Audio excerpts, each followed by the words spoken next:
Hello everyone, TLSG here, back again with another daily Marvel Snap live stream.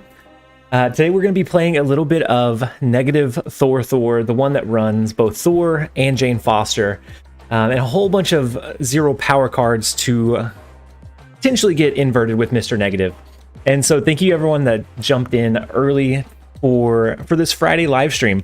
We have quite a few people already here. We have Alexander, Addie, Jeremiah, Harry, Q, and then we have a Team Mega Supporter coming in from Corel before the stream even started. So thank you so much for the support, Corel. That is huge. That is phenomenal. Thank you so much. I'm a little bit sad we didn't get to see the funny ongoing Wong joke, but nonetheless, the support is very much appreciated. And so I'm going to go ahead and start queuing up and see if we can end this Friday with a pretty positive stream. Hi, Friars. How's it going? Oh, and then first up we get Q. And then Addie. Didn't I gave you a shout out, right? And then first up we have Q. We only have a couple people here, but we are going to start off with a high stakes game of 8 cubes. And so this is going to start off either really good or really bad. Friars, it's going well. Good. I hope that your week has went well, and that your weekend starts off right as well. Addie, because you don't have Thor yet. When you get him, you'll be here. Thor's pretty. I thought Thor felt pretty strong at 4. I thought he felt pretty comfortable. So now that he's been reduced down to 3, I feel like he's even more versatile. I feel like there's going to be some really unique ways to use him that we haven't figured out just yet. And then Thiago, hey, how's it going? Welcome. I hope that your week has been going well so far. So we're going to do Thor into Sinister London. That's going to duplicate him, create some really crazy potential swings. I'm not going to move any of our cards. I think Ironheart's fine just here. Yeah, Thor is much better now. It's very much more flexible than it was before. So I got kind of spoiled by having the Thor on 4 and then Jane Foster on 5, so that we could just immediately pull out that Mjolnir. Ooh, the Kingpin could be a little bit scary, but with Sinister London, typically we can flood the board enough that cards can't really be moved around. And then Iceman. Did you say Cerebro 4? Cerebro 4 does exist. I'm not sure it's as popular as Cerebro 3 or even Cerebro 2 now. But it definitely exists and is out there. I think we play the double Mjolnir. We go ahead and play Mr. Negative into the vault. Next turn we can just naturally play either our Jane Foster here and here, because she's a pretty good high power push, or we can play her in the vault depending on what we think they're going to do on turn 6.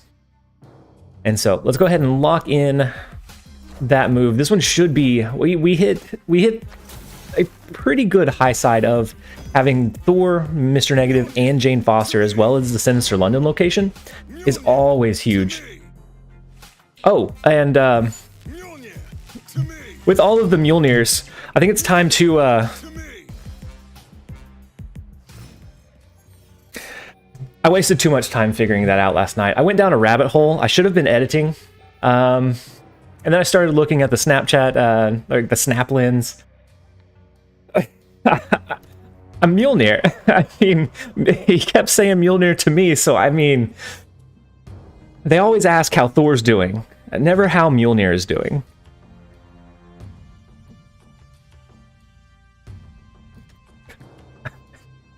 I'm telling you, I went down this rabbit hole that was just awful. Like, it should have never happened. I wasted so much time. Oh my gosh.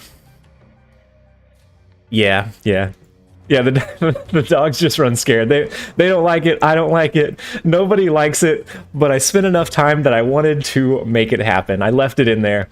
I went down a rabbit hole on that, and then on Liar's Dice as well. So hey, who mice, how's it going? And so yesterday during the stream, someone asked if I had heard of Liar's Dice, and I hadn't. and it was featured in Pirates of the Caribbean. It was a game that's kind of strategy and bluff based, and so I went down a rabbit hole of not only like the regular, the new Mjolnir in the Marvel MCU.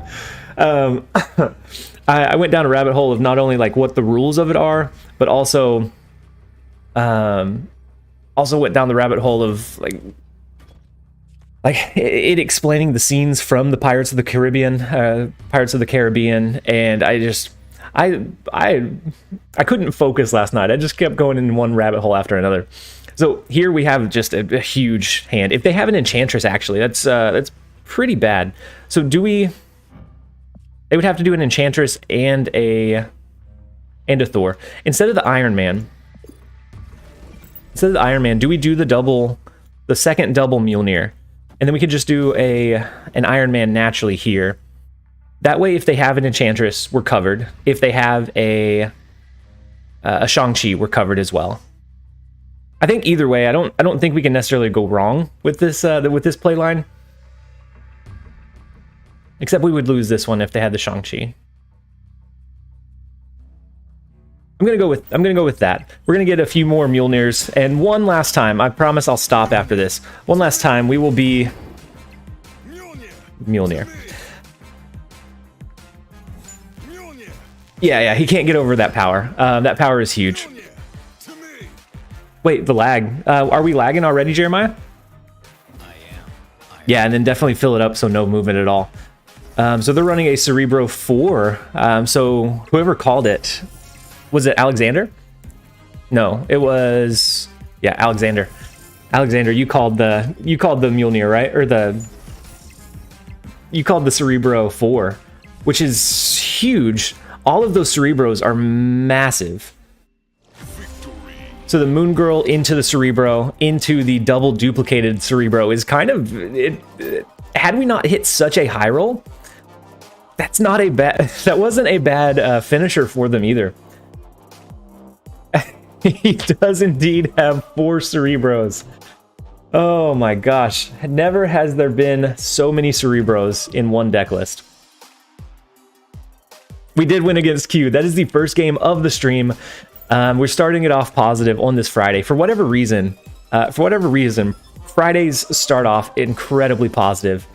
We may go negative on some of the other days, but Fridays usually happen to be our days for whatever reason. We've been, I think the most positive we've been was, oh my gosh, Q again? That was very fun, Q.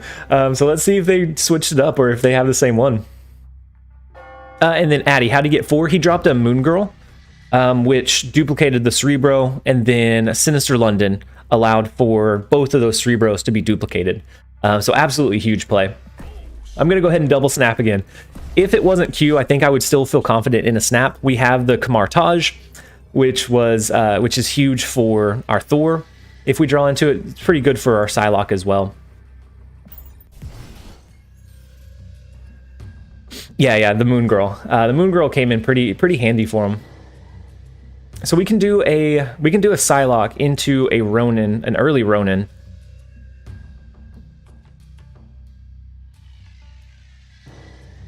Or we could do Iron Man, we could do Ronin, and then next turn we could do Mystique.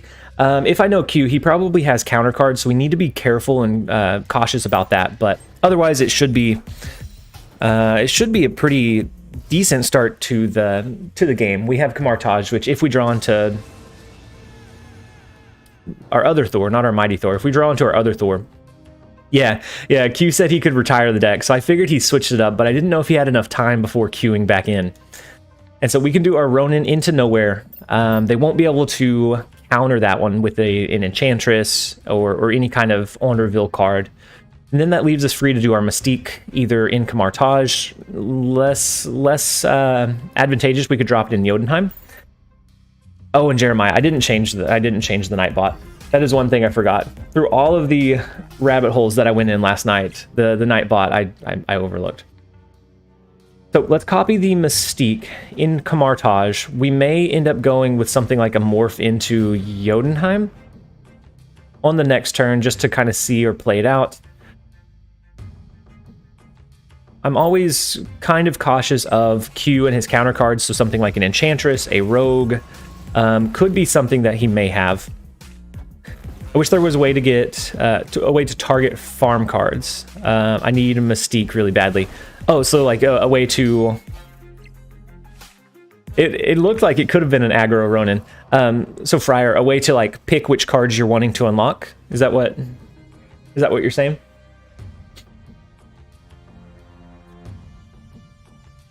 So do we do Iron Man? Oh no, Q, you're a monster. Harry, do you want us to morph? I can morph. I was thinking of doing like an Iron Man or a Jane Foster into Jotunheim just so we had some power there. But if you want us to morph, we will go with the randomness that is morph. We may hit a leech. I don't know that that's as strong of a play because it does become really random at that point. And then Friars, yeah. I don't know. I kind of liked the way that the collection went. It did feel bad unlocking Mystique last. It felt pretty rough. But no, don't morph. Okay, we'll go with the Iron Man. Unless they have an Enchantress, that's going to be a pretty solid one. Yeah, it could be the Cerebro 7. I did see you guys talking about Cerebro 7, which would make sense, a jump from the 4 to the 7.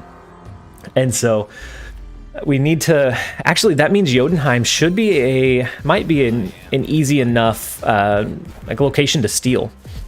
Because they're not going to be able to push 7 power here without it getting reduced. So maybe we just push something small there. We can't steal their Onslaught. They're going to have a pretty decent hand size, so I think Camartage is decently safe. I don't remember what other cards ran in a Cerebro 7. I know Spider-Woman fit in. But yeah, Friars, I felt okay about the collection. It kind of gave that reason to push and try to unlock additional cards and then just test out other ones. Yeah, I was thinking something like Morph. If they're running Cerebro 7, we may hit a 7 power card there. And then we could do a Rogue here, but we turn first. And so I think it'd be more advantageous for us to just do the small Jane Foster. Which would beat if they dropped a 1 magic mid. You think so? Yeah, most run magic and then some form of a like a Hulkbuster so that they can turn it into 7. You would guess they have location wrecking. In that case, I think this is the play. I don't think he runs a counter card for our Mystique or our Iron Man, so I think this one's going to be pretty. I think it's going to be pretty safe. Maybe not, but that was the thought, anyways. So Magic and Camartage, interesting. Yeah, the Magic plus Hulkbuster I thought would be the play, but now they can't Hulkbuster on that side without potentially ruining their Angela. So they want to play a card over there. But playing anything...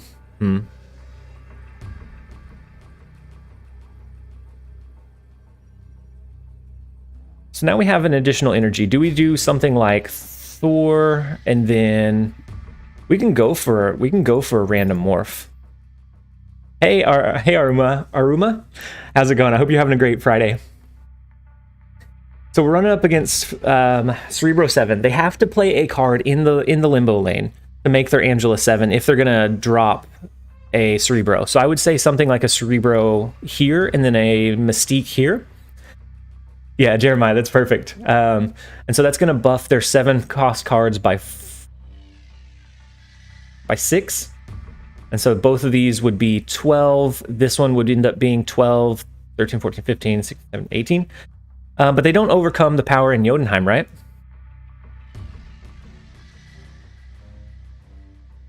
So their Cerebro right and left doesn't give them enough play around room to play into Jotunheim. All that would get the buff would be Angela.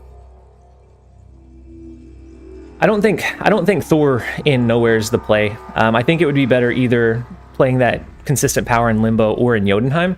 But if the Cerebro and then the Mystique to the left is the right call, I think we can overcome their power with an Ebony Maw. Oh, so it's a Wolfsbane. So that's the doubles. Oh, then the Hulkbuster. So they must have not drawn into their Cerebro. Or maybe not their Mystique. The Wolfsbane was a pretty good one. Had they had Cerebro, both of those would have been buffed up. Yeah, the first two games, we were starting incredibly positive. Q has been running... Q hit Infinite, so now I think instead of like super hardcore counter decks, he's running some stuff that is kind of fun to run. And so Cerebro 7, Q is a paid actor today to give us free cubes. He has to... After yesterday, we needed an ego boost. He wanted to boost our ego just a little bit. I have a couple of variants that I'm going to unlock while we wait for Q to jump back in. If Nakia Brood, like the token buff, was still a thing, I would really enjoy that variant. Didn't draw Cerebro. That's what I assumed, Q. Then we get a decent Sandman one, which is the only variant we have for Sandman. Both of those are pretty decent. I haven't actually physically bought any. We could get a double copy. We could get a double copy of that Sandman variant. You have the Sandman one? So it seems like the largest majority of people get the same card from the free variant season pass track. I know that whenever I did, I think it was the Abomination on Sulky Hulky, a lot of people said they got the exact same one. And so it's a little bit weird how often like that maybe there's a very select few pull that it can pull from the season pass, or at least from the free variant. Maybe it's the ones that maybe aren't selling as well, and so they throw those into the free variant pass, and it's just like a small pull.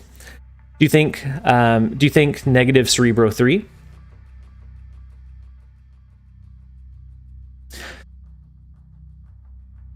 I'm trying to imagine it. It would be good for Mystique and Cerebro, but the other cards would have to get inverted to a 3 power, right? Or either that, or we'd have to have a good mixture.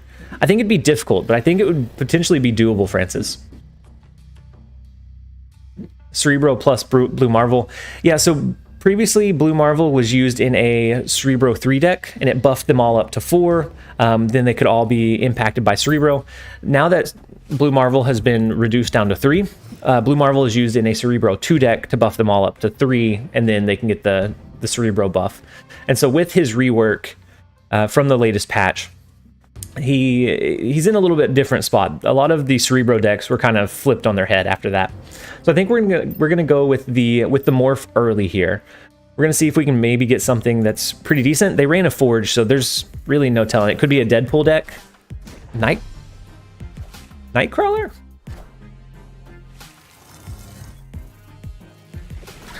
That's not a great morph. It could be worse, I guess. Maybe. Oh, and they get a Deadpool from Expansion? It looks like they're running a destroy style deck, so the Deadpool's pretty nice. I think with our Mr. Negative here, we may still be able to overcome their power. In our list, we still have a couple of the good inverted cards. We have Jane Foster, so we will be able to play her on turn 5. I'm gonna go ahead and snap. I think we're in a decent spot. People wouldn't tell you if they didn't get the same one. Yeah, that's true. That's true, Chubbs. But I mean, with how many variants are possible, I feel like it has to be at least somewhat of a sub-segment of all variants. I don't think they would do like their new releases. Similar to like in League of Legends, where like older skins are cheaper. I feel like it would have to be something along those lines.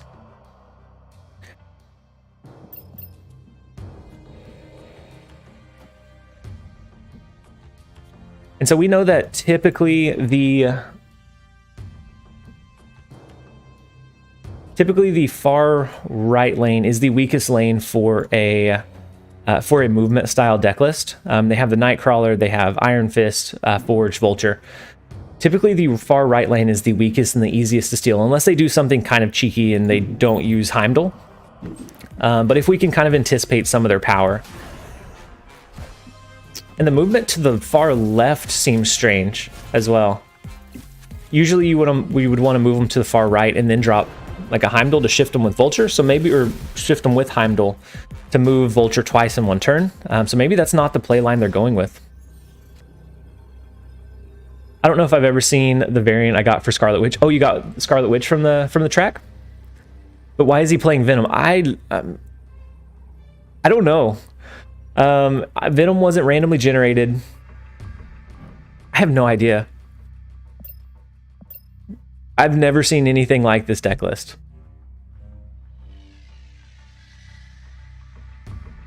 Venom into Taskmaster, but that's like with a movement deck that gets pretty clunky pretty quickly while eating the Vulture. So so he can move it here, but then that's only they would have had to drop Cloak a turn earlier, right? So I think we do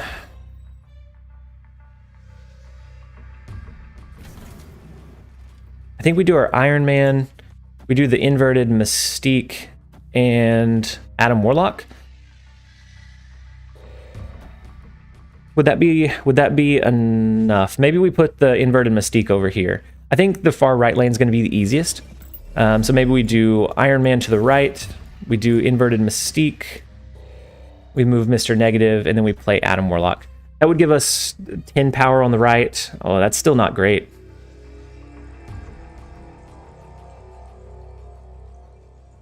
That's still not huge.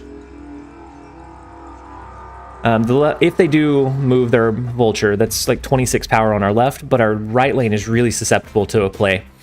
Yeah, and so the Venom destroys the Deadpool. Let's see if they have something that's over... We don't have a whole lot... Ooh, the Doctor Strange is huge. We're gonna lose to this.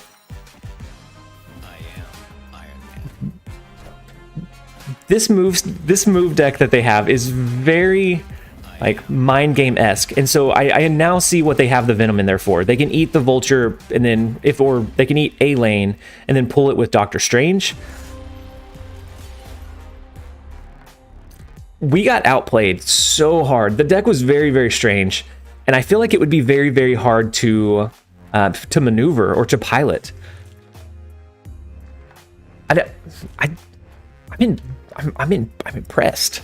Like I don't think I would mess up the play order or one of these play lines. Oh my gosh, I wonder how consistent that deck is for him, because that was a pretty good finisher. It's like Arnim Zola with 2 cards, Venom and Strange.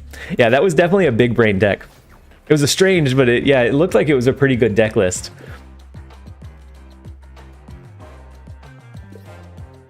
It was the new age move. I haven't seen anything like that, and so that was definitely interesting. I think you need to make this deck for tomorrow. I don't know that I could navigate it well enough. Hey Toby, how's it going? I hope you're having a great day. And then we have Q again. Oh my gosh, Q. A lot of times we have trouble matching up to Q, but today it's nonstop. That's 3 out of 4 games that we have had Q. Yeah, we Alexander, I have a lot of gold.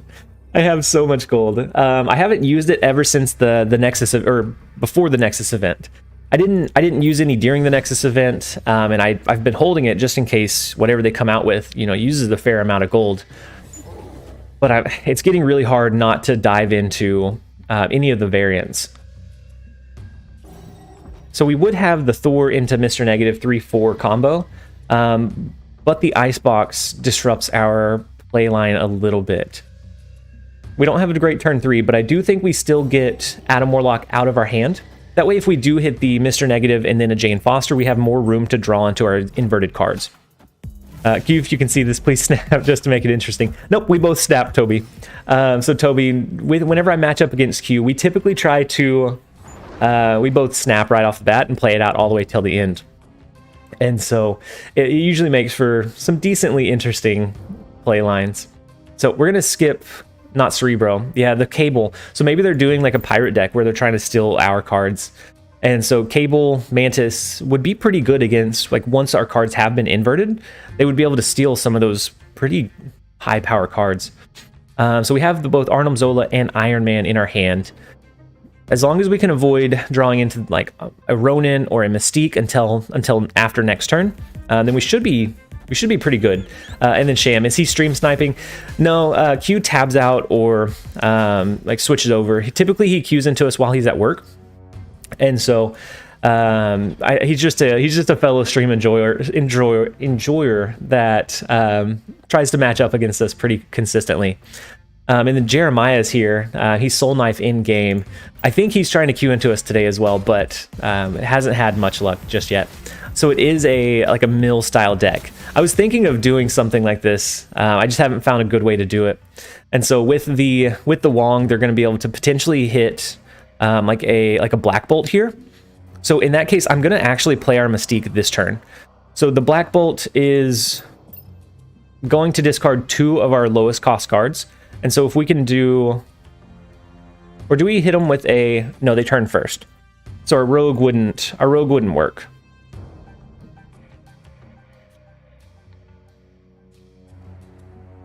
And if they have a Moon Knight or a Gambit, that becomes a pretty low power Ronin overall.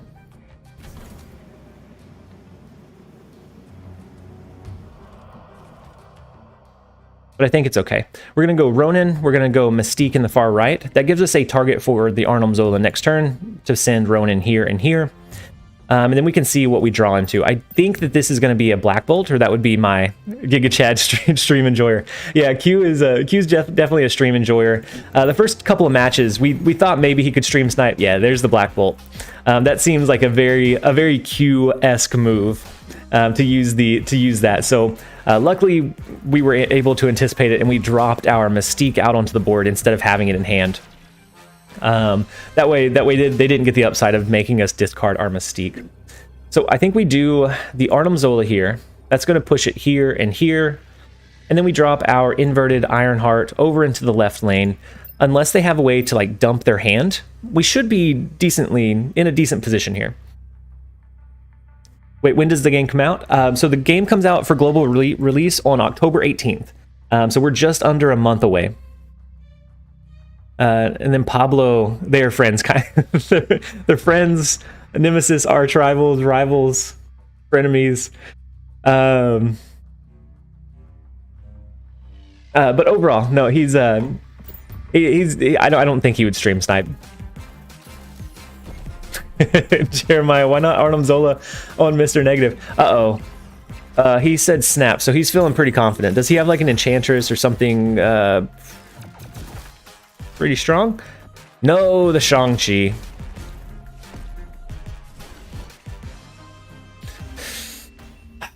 Maybe the Arnhem Zola was a little bit greedy, but the Shang-Chi definitely comes in for the clutch. 3 in a row against Q. So there was 2 in a row, then we matched up against someone else, and then we got into Q again.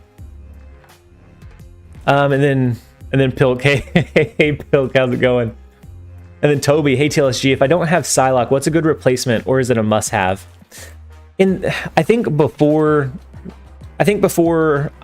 Thor got reduced down to 3, I would have said that Psylocke, yeah, we lost to our arch rival. But if you're just joining in, we took the first 2 games against him, so a lot of these cubes are from those matches. But no, that one was a very good game Q. We anticipated one of the plays, but the Shang-Chi we didn't.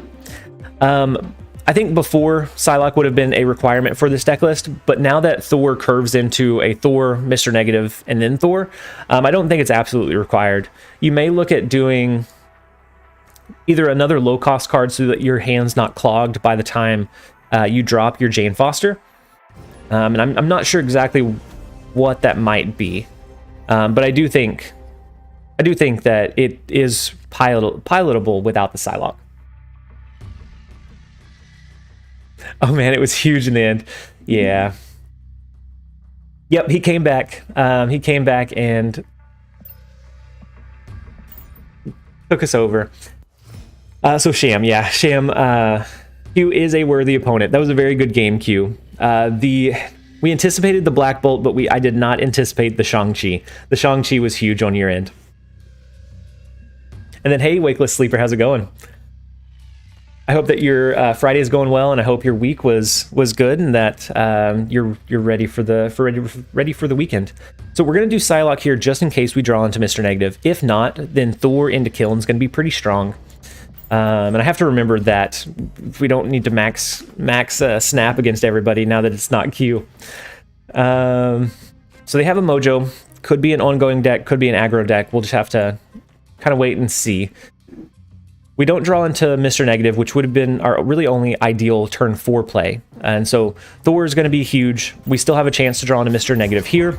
If not, then we can force our Mjolnir out on the board by 5 or after turn 5, and then or get it right away.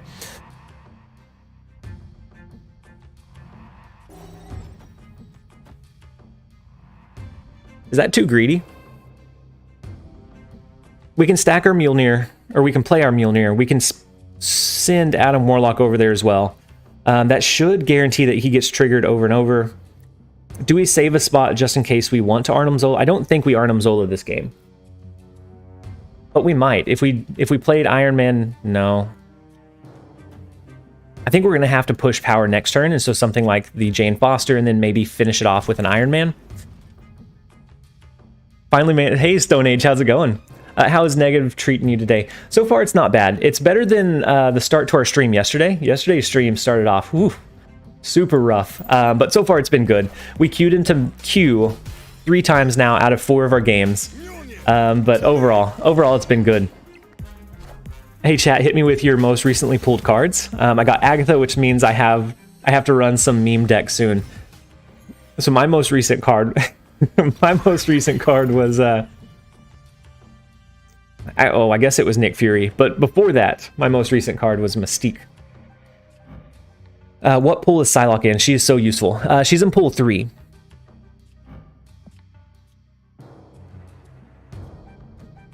No, wait, hear me out. I was playing Negative, the opponent had initiative, and the last card they played was Scarlet Witch, which changed into Sinister London, and I had filled the location in the end. Wait, you're late, Mr. Negative. Oh yeah, he's a little bit late. Had he been there a turn earlier, then he would have felt pretty strong. But because he didn't, I think we Ronin, and then I don't know. They may have an Arnim Zola that they play. We may also just do a Ronin and then an Iron Man, but they could also have a Rogue. I don't know. This one's a little bit tough. Maybe we just kind of fake them out with a Jane Foster so that they don't know to anticipate a Ronin drop. I think I might like that a little bit better. If they drop a Jane Foster of their own, this is probably a retreat. Otherwise, we could do a Ronin to kind of surprise them on that last turn play into Atlantis.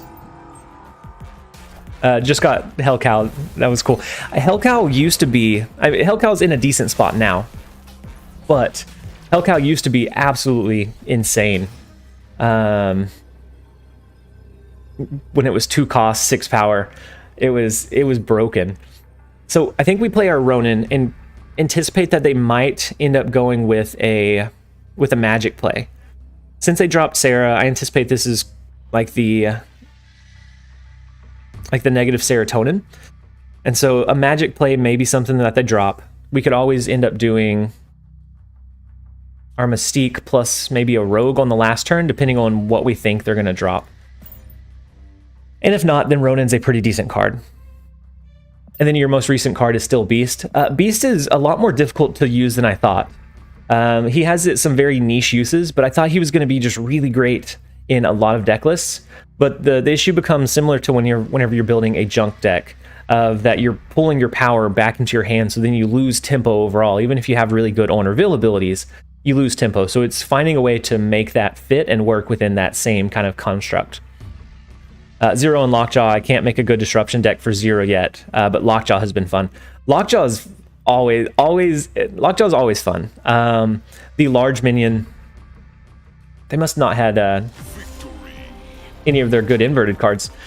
Lockjaw creates some really crazy swings. I actually rebuilt a Lockjaw list, like a really greedy one that has a lot of like high power cards, so that we can drop a Jubilee, pretty consistently pull into a 6-cost card. We have like 1 or 2 low-cost cards so that we don't consistently flip into low-cost cards as well. I'm still working on tweaking it, but overall it's felt pretty decent.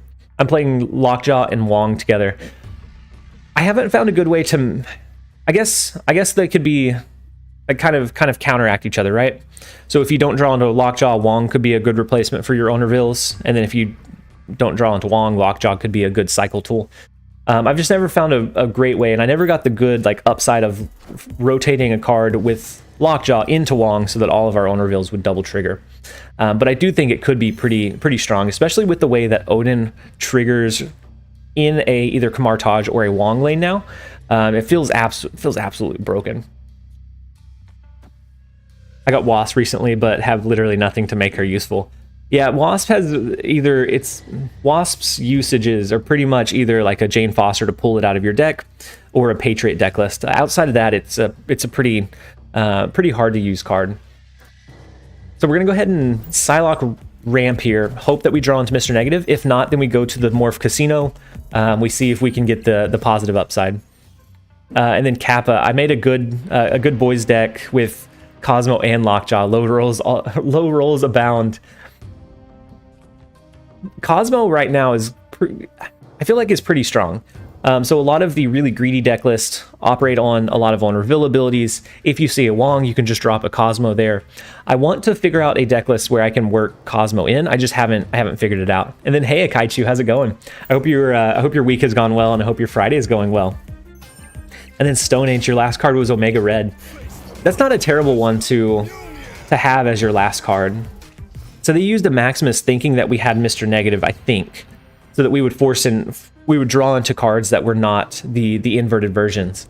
But we didn't have Mr. Negative quite yet. So in our list, we still have our Ronin, we have our Mystique. I think those are our two really good ones. We also have Jane Foster, which after we drop Mr. Negative, she won't be usable. So I think we use Mr. Negative and Mjolnir into the same lane. I kind of want to leave the Thor lane open for a potential Arnim Zola play. Either that, or this will leave Xandar open for a potential Arnim Zola play as well, to push like an Iron Man or something else that's pretty strong out onto the board. I just got Ronin while watching the stream. Hey, Eclate! What a perfect time to get Ronin. Whenever I pulled him like a month or two ago, he felt really bad. I didn't feel like I had any kind of usage for him. But with the most recent patch, he feels like he is probably the strongest card. If the opponent doesn't have a counterplay to it, he feels incredibly like swing style. He will swing a game in your favor just having him on the board. Pool 3 is so huge. Yeah, Pool 3 is really huge. Is the stream slow for anyone else? Like, is it lagging, or does it look like the audio is delayed, or what kind of slow is it, Q? Because I know Jeremiah mentioned it earlier as well, and I'm showing green on the on like the upload speed. Now I'm still in the first third of Pool 3. Oh! I thought you got it as your very last card, but it's your most. Okay, I got you. It's your most recent card, Stone Age. And then S, it's good for you. Man, just be me. I think it's my phone data. 3 out of 10 isn't that strong. 3 out of 10. Imsuja, I might not be following what you're saying.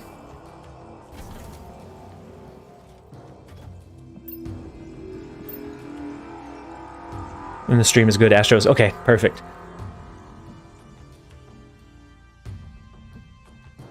And so Thor would be a play. I'm gonna push Ronin to the far left. I wonder if they plan to split Pool 3 and add more cards to Pool 2. So I think they're gonna treat it kind of like Killmonger and Sandman, where if it feels like that really enables like some earlier kind of combinations, then I think they will move some Pool 3 cards down to Pool 2.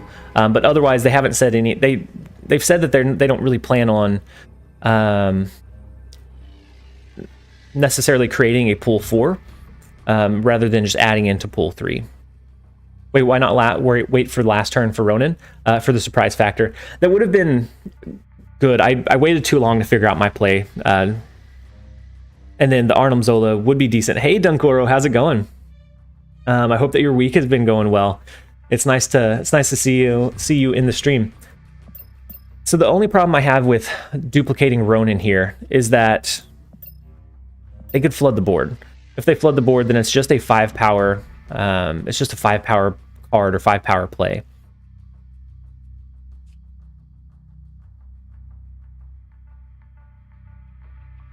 But I don't know of I don't know of another good play that we could do.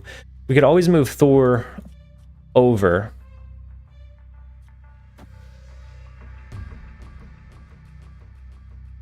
We could hit it with Arnim Zola. That way it either pulls into Thor or Ronin. With Mjolnir, Thor is a 310. Oh yeah. So with the reduction from his overall cost, Thor went from a 4/6 to a 3/4, and then 1 Mjolnir trigger makes him 10. He's still incredibly strong. Move Thor and Zola. Oh, you're right. You're right, Kolja. That would have been the ideal play, right? We could have moved Thor over, Arnim Zola here for the Iron Man to duplicate it here and here. But the Iron Man over into the Bifrost wouldn't have been huge. Wait. No, we don't win. The Enchantress comes in just a little bit too strong.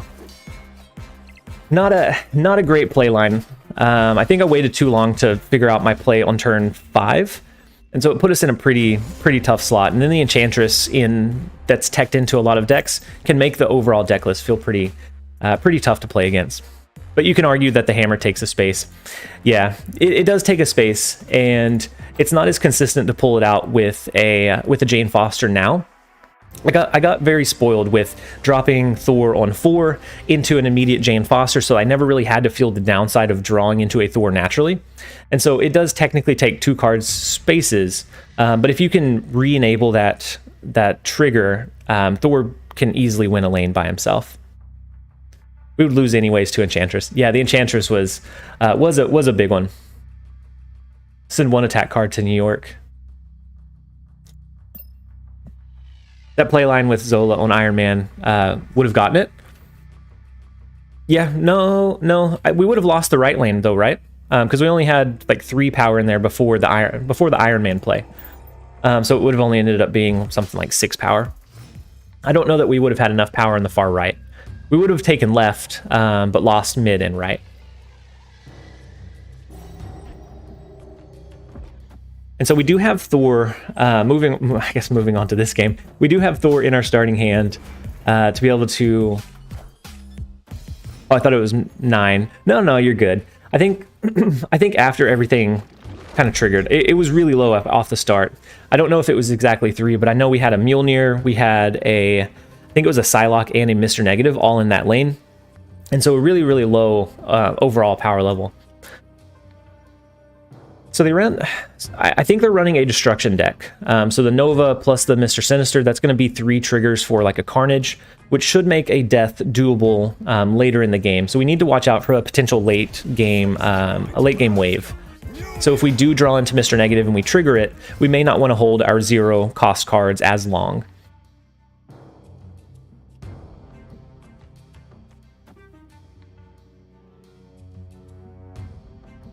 So I think we morph here. The miniaturized lab is not great for us because we can't play anything into the Adam Warlock lane, but it's not great for them either because then they're either forced to play here or in Jotunheim where they're going to reduce power overall.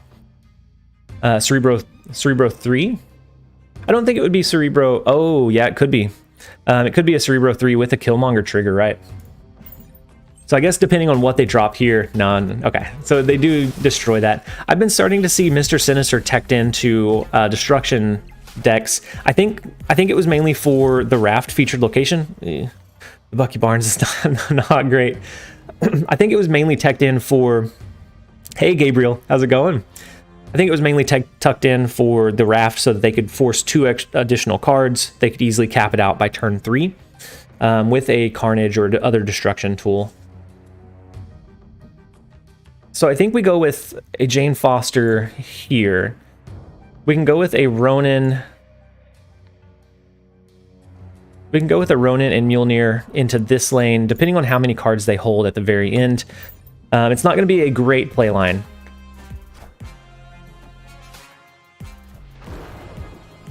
So the Cosmo, are they running a destroyer deck with a Carnage trigger for the start?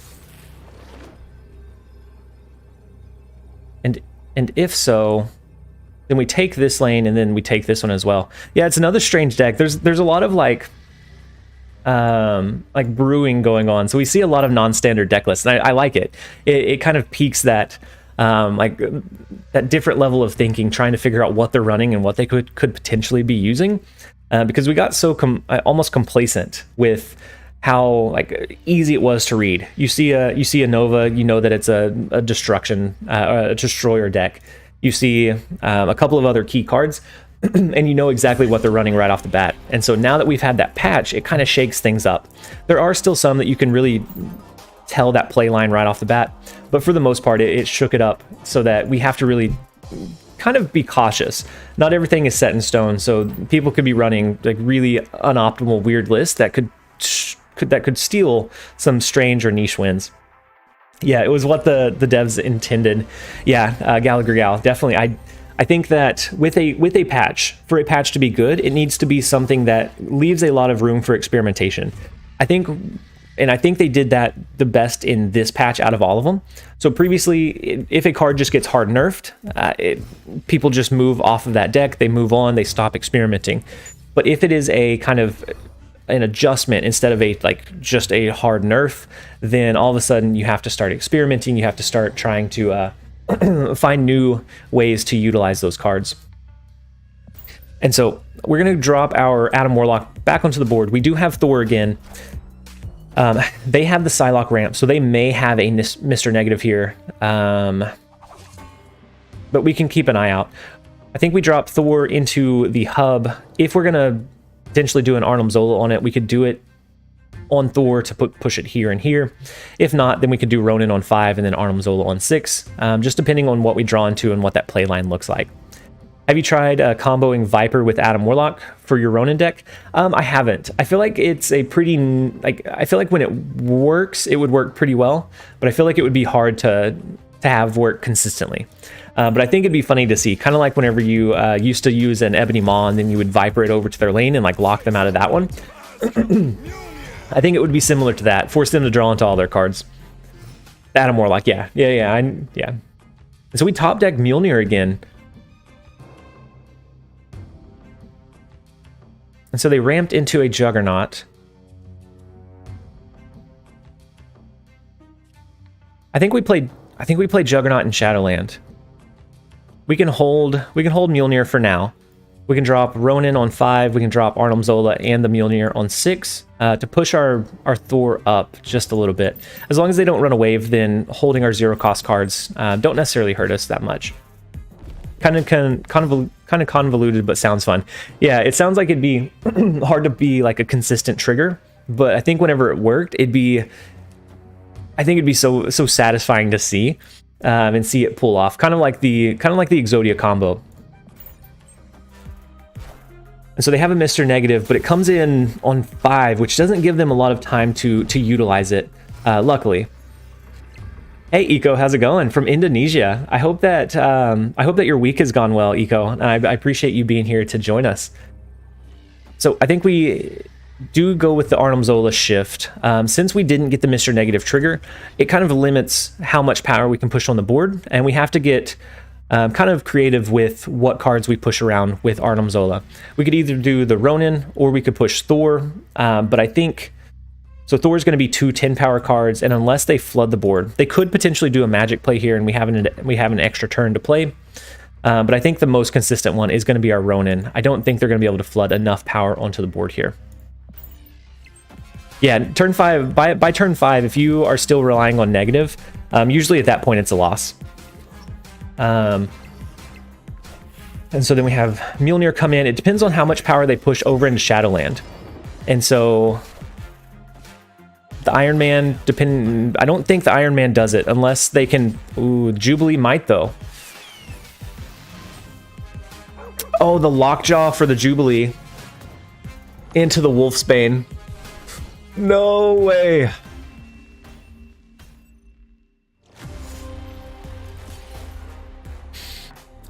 turn 5 negative may have been a mistake, but they absolutely rolled us with it.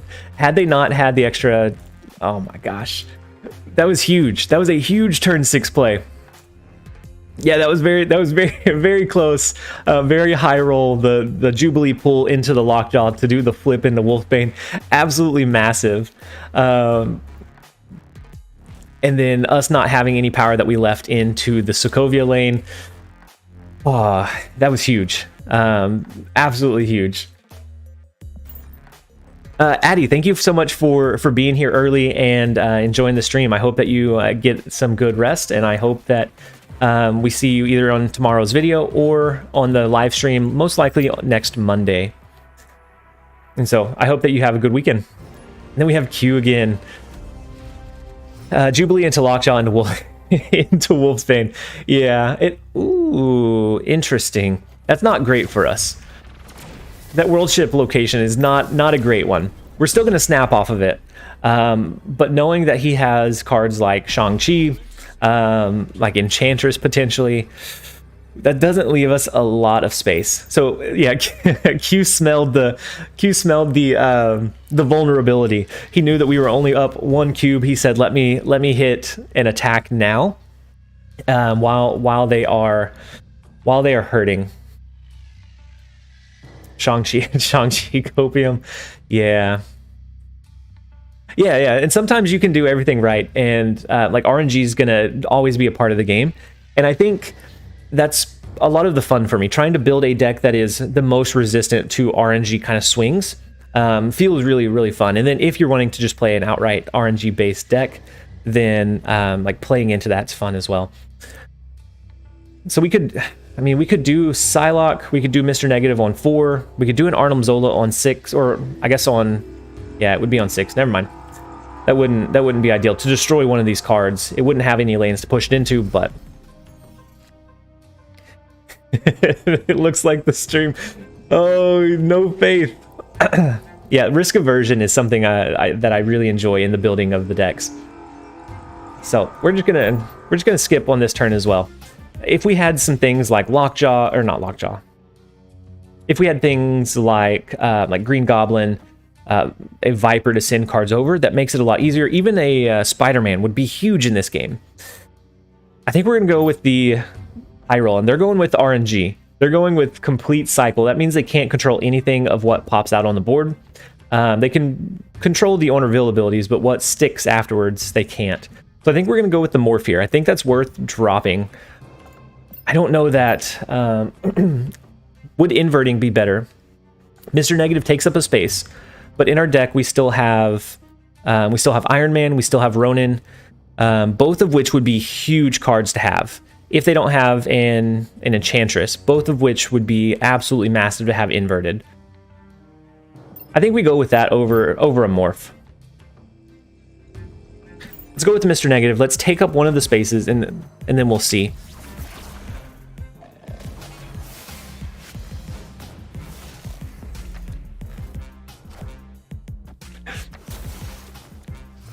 What?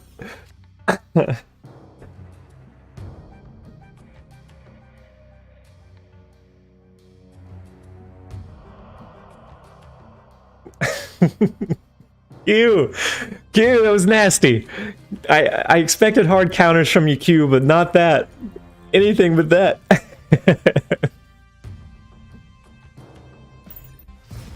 Oh no, we are dipping into the -7 with that massive play.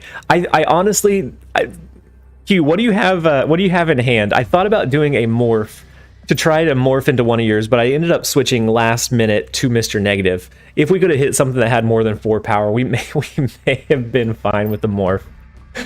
Oh no. Yeah, it's my random deck. Yeah, so morph could have been it. Morph could have locked that one in. Morph into Jubilee into, yeah, it could have been the play. There's no way you could have anticipated the Sanctum Sanctorum shift though. That was massive Q. Absolutely massive. we definitely need a Q compilation at some point. The numerous like Shang-Chi's, that play was insanely massive. the leeches across the games that we've played. Oh my gosh, yeah, Q with the W in there. The RNG always wins. So this is, if you guys weren't here earlier, this so Viking is running was running, I don't know if they've switched. They were running a very unique movement style deck. TVA is not great. We can do a Psylocke. We can go with a random morph play. I did have Jubilee in hand, so your morph could have gotten that. Oh man, but there's no way. I think 10 out of 10 times that we played that, I probably would have went with the same play. The Mr. Negative to push overall late game power. There's no way you can anticipate. No way to anticipate that you were gonna shift it into a Sanctum Sanctorum. Thanks, Q or Mr. Negative again. Oh my gosh, huge. So let's go with a morph play. I know that they snapped, but I want to see what they have in hand. We don't have anything great for turn 4. We will be able to do an Ironheart, which will buff up 3 of the cards. The game should end before the Bifrost takes effect, I believe, because the location orders trigger from left to right. If we can get a high roll with morph, maybe we can get the RNG in our favor. Okay, so they have a cloak, so they can move everything to the Bifrost. Not that it's necessarily needed. They do buff up their Craven as part of that play. Ooh, the Bifrost with Craven is actually huge. Time's up. you say booyah. The negative nerf mattered. You might be right. You might be right. This is a losing one. There's no risk in staying, but we've lost this one. There's no way to come up over this much power. So Craven's going to move first, and then Cloak, and then whatever else they play here. He's going to be massive. We can't overcome it. I still think Q is the Sorcerer Supreme. The stuff is just a little bit too fishy. Wasn't TVA stop the game before the Bifrost triggers? Actually, yeah, you may be right. But they still have a really strong Craven lane. I mean, it doesn't hurt to play it out. I think because it goes left to right, TVA will trigger first before the Bifrost. If they move any cards over,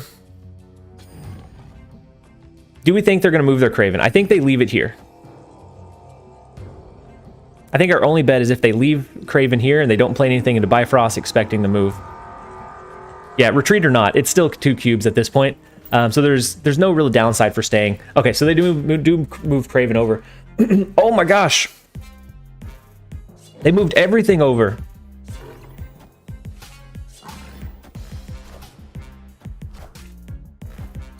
Had we kept our Psylocke in TVA, that would have been a win, right? Yeah. It's before thing. Oh wait, no. It does shift. Okay. That's a very rare occurrence, but it's good to know. So the animation for TVA went off before the Bifrost, but the Bifrost still took effect before the results screen came in. So no matter what, we would have lost there. I mean, it's nice to know that that's how that interaction happens. I've had Bifrost go off before Asgard, even though Frost was to the right. Really? It should be left to right though. Yeah, even if TVA triggers, it looks like all of the locations will still fulfill their effect. So it's good to know. -9, not a good Friday, guys. I mean, it is a good Friday. We've had some fun games. We've had some crazy swings with Q. Not a good Friday cube wise. Decent Friday stream wise, and just overall. For those of you that were here yesterday, that knew that my daughter was at home because she got sent home from daycare because she had a fever. She's good now. She's back at daycare. She's having a blast, and so that is all resolved. We should be fine. And then Murdolph, hey guys, glad to catch another stream. I'm glad to have you here. We're definitely glad to have you here. I hope you're having a great Friday so far. Aren't you 2-2 versus yeah? So we took the first 2 matches against Q for an early 16 cube gain, and then we've lost the second the last 2. So we are now 2 for 2 today. I've had a game with TVA Hala still triggered before Bifrost, even TVA on the far left. Yeah, so I guess they still all activate at that point. So how far do we lean into the Adam Warlock here? We can play the Widow's Bite. I mean, they have Black Widows, so they may be running some kind of like junk deck. But I think we stack a couple of cards here, and just if they have a debris, maybe they play it in a different lane. Juggernaut's a nice touch, though. Was not anticipating the Juggernaut. So now we have the Widow's Bite. We have Handman. Okay. Okay. That protects our upside from like a Ronin. So if we can draw into Mystique, a Ronin on 5, a Mystique on 6 is actually a decent play. I think we go with an Ironheart. That's going to be a 6 power play. That's going to be our highest potential power play right now. And then we can go with the Ronin on 5 and then see where we're at from there. The Maximus is pretty big. Maybe they're running a Ronin deck themselves, and then hoping that we continue to have a high hand size. And so actually,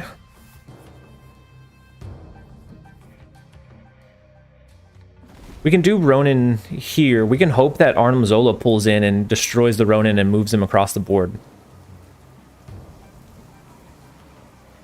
And it's an anti-Ronin deck. The Sandman version of Ronin feels pretty decent. So they're going with the same thing. Their Ronin is a little bit stronger than ours because we have one additional card. But they're Ronin with a Rogue. What a huge Grand Central pull. Unless they pull into like a Rogue to counter our Rogue, but what a huge Grand Central pull. And then we get Mystique. So we get another... That's a snap, right, guys? Hey, Stone Age, got to go back to work. Thank you for being here. Thank you for being here for a while and enjoying the stream. I hope that you have a good rest of your workday. And I hope that we catch you in either the next video or our next live stream. So they snapped. I'm a little bit afraid of like an Enchantress now. So they have the anti-Ronin deck. We can drop our Mystique in the far right, which will copy the Ronin. I don't think we snap back. I think we just let it play out from here. We do lose Muir Island. If they have a way to counter this lane, then we lose this one. So an Enchantress would be incredibly strong. But it seems... I don't know. The Juggernaut and the Sandman in this list, I mean, maybe they do. Maybe they're running one for a hard counter against other ongoing cards. So they have them... Oh, is their Ronin stronger than our Ronin, though, isn't it? Wait. Oh, no.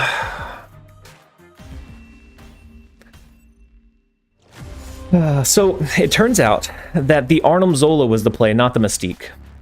I didn't anticipate the leader. I anticipated an Enchantress, but not a leader. Arnim Zola here would have taken one of ours, pushed it over, and then it would have moved one of theirs out and over. The leader tech, the leader tech is strong. Had they not dropped Ronin as the card right before that triggered, their Mystique wouldn't have copied. Actually, after it copies with leader, I don't know if it re-reveals that ongoing, or if we turn first, if it copies our ongoing. Either way, we are negative 13 for the stream. Oh my gosh. Let's pivot just a little bit. We're going to go with the RNG heavy Exodia deck. So I'll pull it up on screen while I'm shifting everything around. I should have this one already clipped so that I should be able to just easily switch like the screenshot and everything around. It's not one that I wanted to run necessarily in a video, because when I feel bad. I feel bad every time I get the full extent of the Exodia combo, because it takes so long to fully trigger. Okay, and so we should be good. Let's go ahead and adjust